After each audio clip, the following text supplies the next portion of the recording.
Alright, y'all, this is Real Housewives of Atlanta Season 6 Reunion Part 2. So it first starts off by Andy talking about Porsha had to leave because she didn't feel as if she was emotionally ready to finish the reunion. And they didn't want to, have her cause a scene or, them get into a fight again. Then Kenya starts to talk about how violence isn't the answer and, you should fight with your words and it's never right to put your hand on anyone. And the law says that you're not to escalate the problem, not to escalate a confrontation. And she's just so full of shit. Like, she loves to bully people, and then when they retaliate or they respond back, she acts like the victim. And maybe she didn't think Porsha was going to hit her. I actually think that she was doing that. She was definitely being a bully. She was doing it to get a reaction out of Porsha, and now she's trying to get her fired, and she's trying to get, well, I don't know if that's true, but she's trying to get her misdemeanor assault case turned into a felony. And Kenya's just so full of shit. Last year on the reunion when Phaedra was 8 months pregnant, she was talking about how she was gonna come over there and beat her ass, but Candy wasn't gonna have that anyway, so she was just talking shit. Then she starts to talk about how she's grown now. She's not the same person that she used to be, and how back when she was from Detroit and, back in the day, she had to fight all her life. Candy and Faye was over there cracking jokes like, is this the color purple? Because she was, I've had to fight this person and that person and this person and that person. And, I just don't want to fight anymore. It's like, come on now, Kenya. You really pulling it. You are really pulling it. Like, come on now. I say that all the time. I don't know what's wrong with this girl. Maybe she ain't that bad of an actress. Maybe she's auditioning for a movie role or something because, she definitely trying it. She faking like hell. And then, Andy starts to say, how he doesn't condone, we don't condone violence in any way. And it's never okay to, put your hands on somebody. And, and then he asked Cynthia, well, you were in the middle of it. Do you think that, Kenya was trying to, what's that damn P word? I cannot think of it. Provoke. Do you think that Kenya was trying to provoke Porsha? And she was like, well, no, when she first came out with the scepter and she's like, we all thought it was funny or whatever. We didn't think that she was going to provoke, she was, trying to do it to provoke Porsha. And, you have to control yourself. Violence is never the answer. And we all know that when we come to the reunion that we're going to be asked questions and we're going to be provoked. And it's never the answer. Well, Cynthia, you let your scary ass have somebody point something in your face and then have a bullhorn. I don't even know.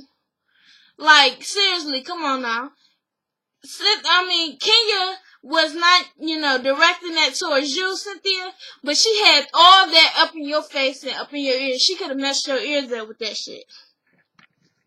Come on now. It's common sense. You don't let nobody sit there and poke this thing all up in your face and then have a damn bullhorn in your face, putting it in your face and then calling you, oh, you're a dumb hoe. You're stupid. You're cheating on your husband. You're this and that. It's like, come on now. She goes below the belt. Okay? Porsha was only human. So I can't even really be mad at her like that. I'm not mad at her at all for it. She reacted, how a lot of people would react. If you can go without hitting her, well, that's fine, but you can't let her sit there and stick all that shit up in your face. And I heard, who was that? Phaedra, last week on Watch What Happens Live. She said that Porsha had asked the producers to take the scepter and the bullhorn from Kenya, and no one did it. They thought it would be funny, and that was not funny because, Kenya got her hair snatched and dragged across the stage, so... what now? They cannot fire Porsha for reacting to being bullied. Or the 2 years of being bullied, she just couldn't handle the pressure anymore. So it's boring. Even, Andy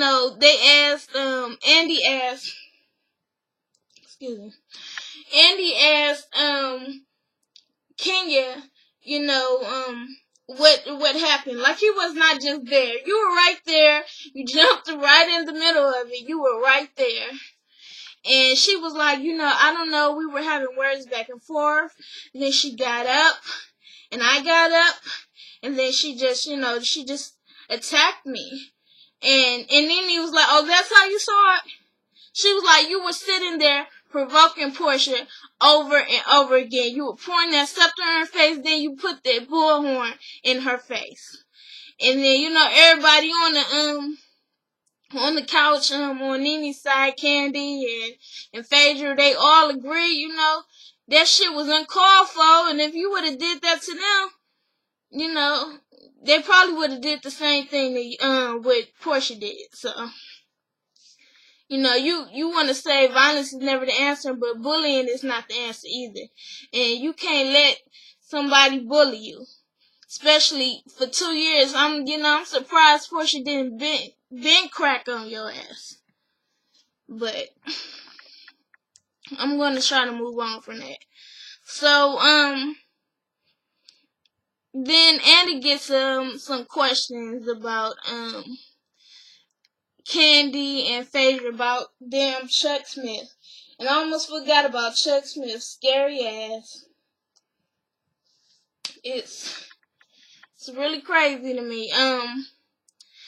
The question was something about Candy and Phaedra. You talk about Chuck having a small penis, but yet you both slept with him multiple times. Just stop it.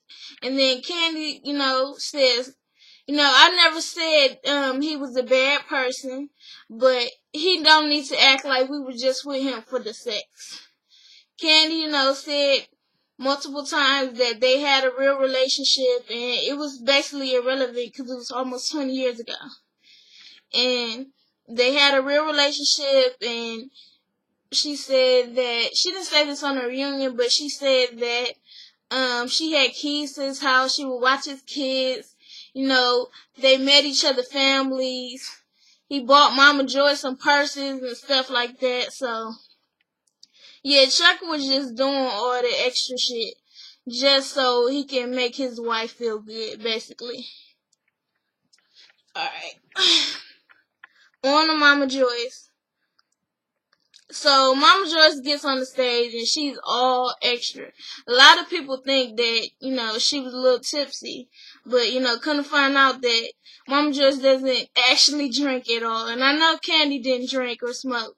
But now, she just confirmed that Mama Joyce doesn't drink. So, her being all extra was all in her right mind.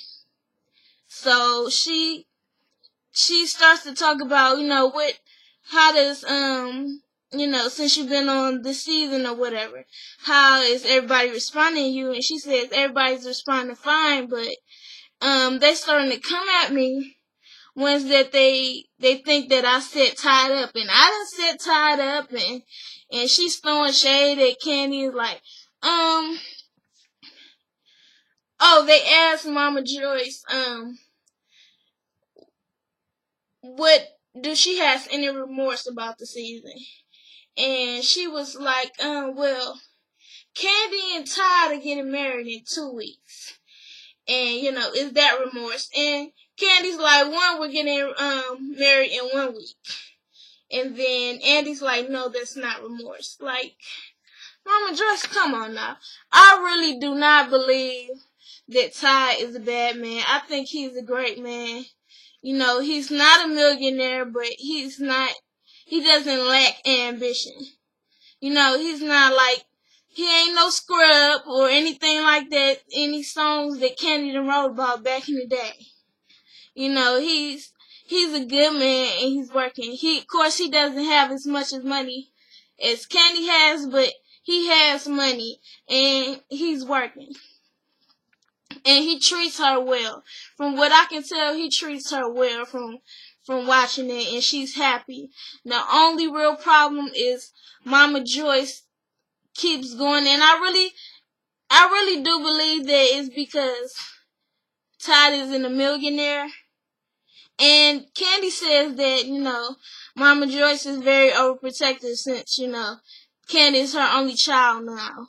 And, she, anybody that gets close to her, whether it's a friend or, boyfriend or anything like that she starts tripping. So, Lord help Mama Joyce, and I hope that she can finally accept Ty as Candy's husband and stop tripping about this. Riley's gonna be fine, Candy's gonna be fine. You raise your daughter to be a smart woman. Stop tripping about it. Alright, so I'm gonna get off of that. Oh, you know what? I'm not gonna get back off of that. Mama Joyce starts talking about, well, Mama got this. They start asking her about, is she trying to protect her own money?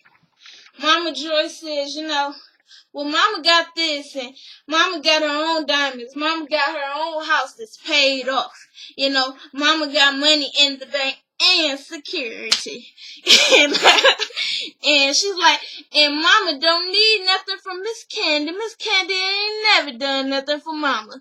And for Mama Joyce. And then Candy's like, well, hold on. She was like, do you want me to keep on going with this, or do you want me to be truthful? And then she was like, you can be truthful, Miss Candy. And she's like, well, first of all, you need to stop acting as if I've never taken care of you, as if I don't contribute to your well-being. Because I buy you all kind of stuff. You done ran up credit card bills just a few years ago. You ran up credit card bills in my name that I didn't know about. And I'm just like, that's only one time. Okay? That's only one time. And then, Candy asked her, okay, well, she said, well, Candy only gives me $700 a month. Candy, like, that's okay, because I had to cut you off, basically. I had to give you a certain amount, $700 a month, because you was wasting money on the shopping network on TV and gambling. So she was like, I had to stop you from wasting all that money. And Mama Joyce is definitely a character. They asked her, would she audition to be a Real Housewife? She's like, yes. Where's my peach? She needs a paycheck because she definitely contributes to the entertainment this season, this long ass season. I'm getting used to it. For the past few years, they've been 6-month seasons, but. Then they ask her, well, how does Ty mother feels about you? She's like, oh, she called me a bitch.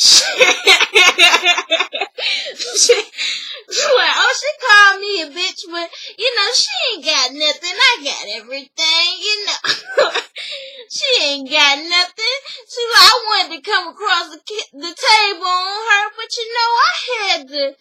I had to stop myself. Cause I don't want to break bread. And then Candy's like, that's a lie. We had to hold you down. And Mama Joyce is definitely entertainment.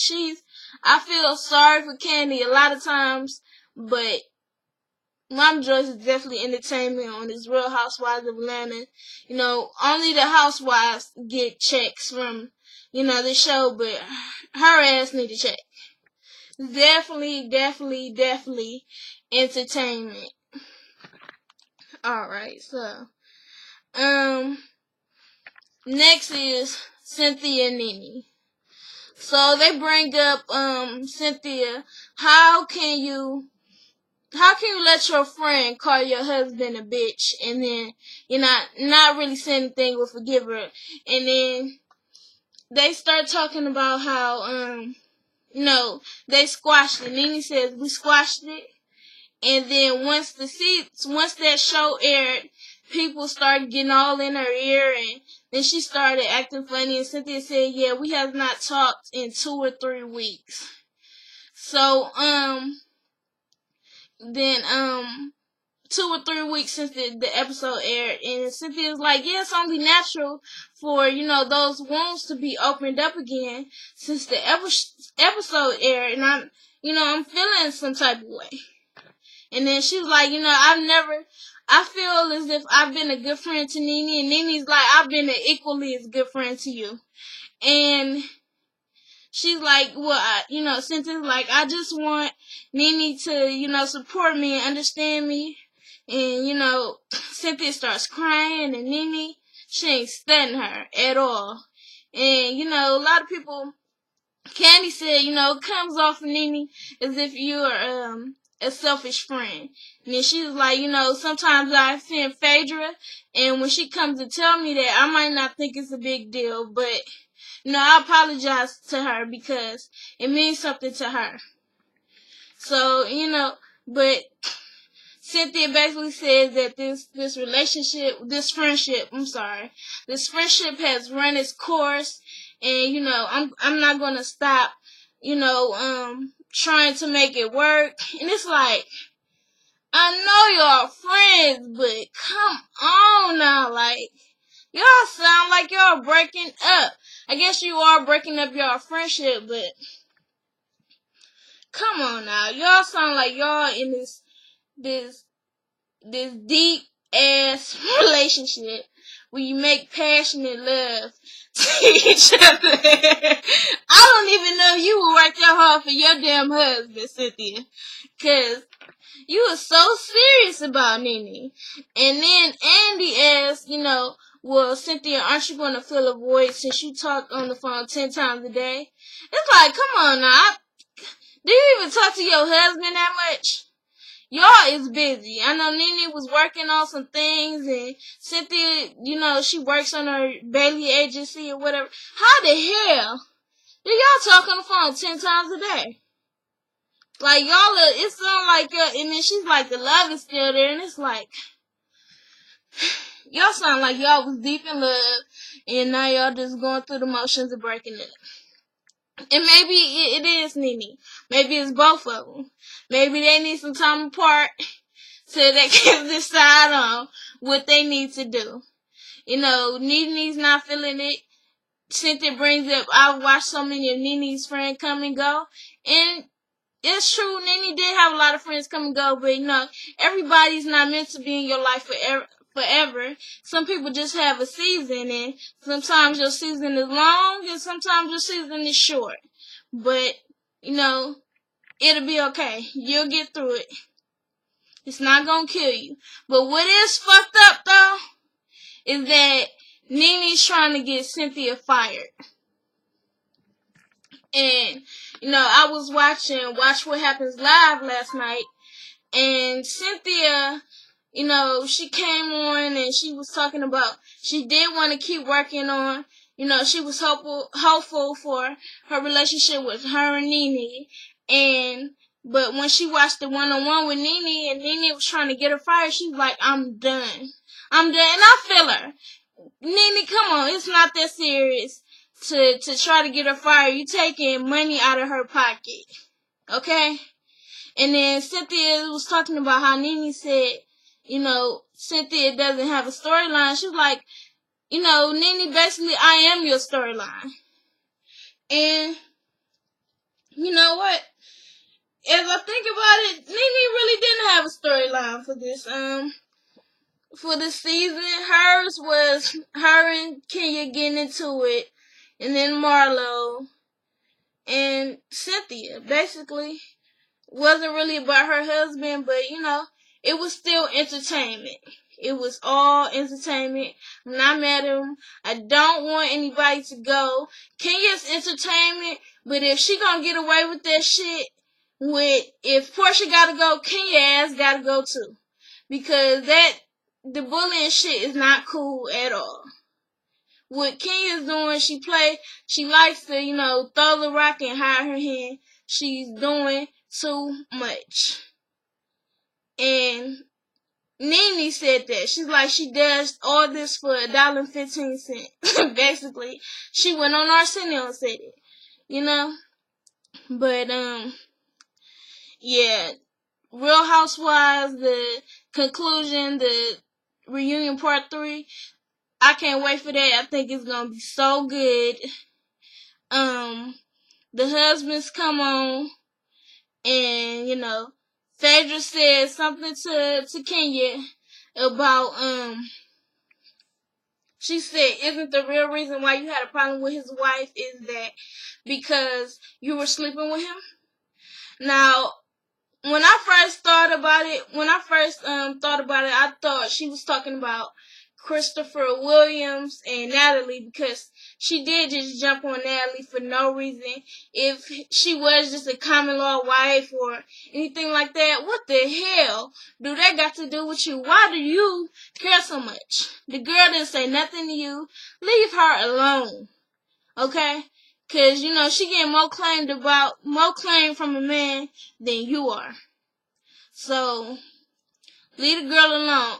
And then somebody else said it, you know, that Phaedra was talking about the guy that Kenya was with before that she had a relationship with. But, you know, it's believable because Kenya can't, you know, seem to stay with her own man. So I can't wait for next week's episode, the conclusion, and you know, talk to you later next week. Like, comment, and subscribe. Thanks.